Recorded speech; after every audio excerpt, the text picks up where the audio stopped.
good day everyone.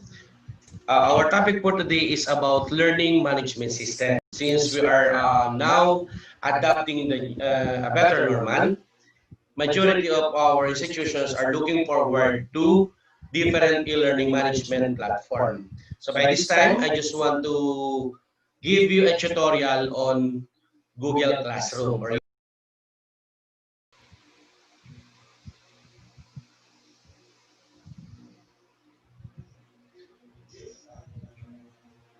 Now, actually, we have two ways on how we'll be able to open the Google Classroom.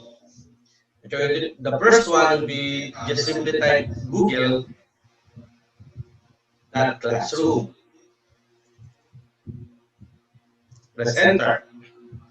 Then as you can see here, we have here the Google Classroom, no, or classroom.google.com, or you are allowed actually to click here, no, that classroom.google.com at the right side.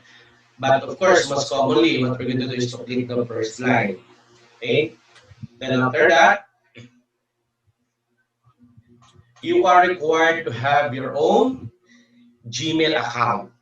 No? So if you don't have a Gmail account, you may create a new one. But since I have already as a teacher, what I'm going to do is to log in. Okay? Then supply the password, of course. Then susunod.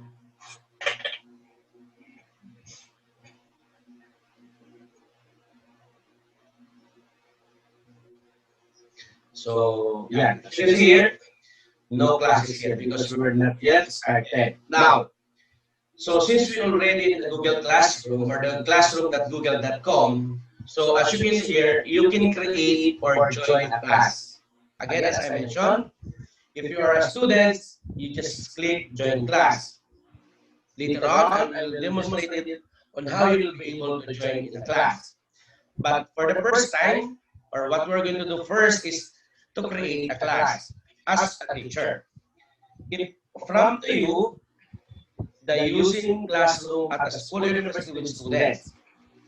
And at the same time, as I mentioned earlier, you are allowed to have a G Suite account, provided that your institution has a .edu.ph website. So as usual, we need to accept their privacy and security, some policies. So as what we have here, you need to check this box. Then continue. So now you are allowed to create your class name.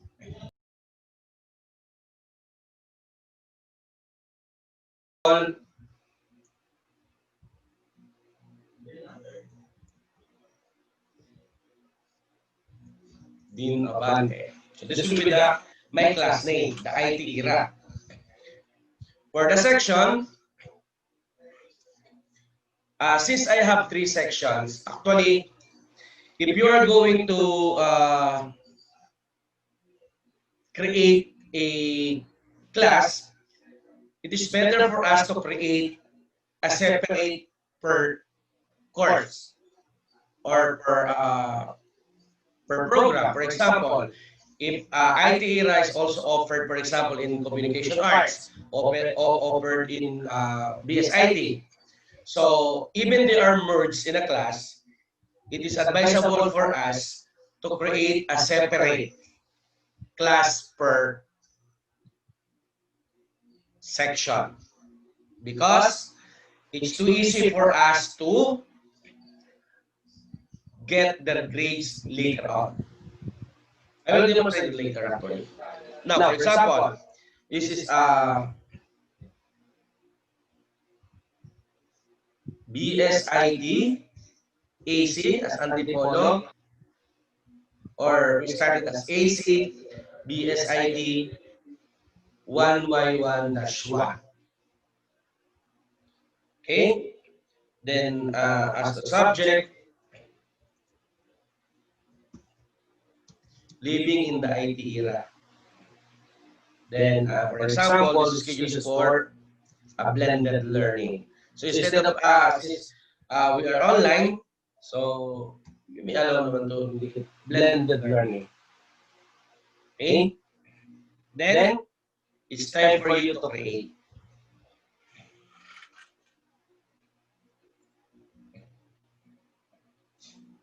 So still waiting.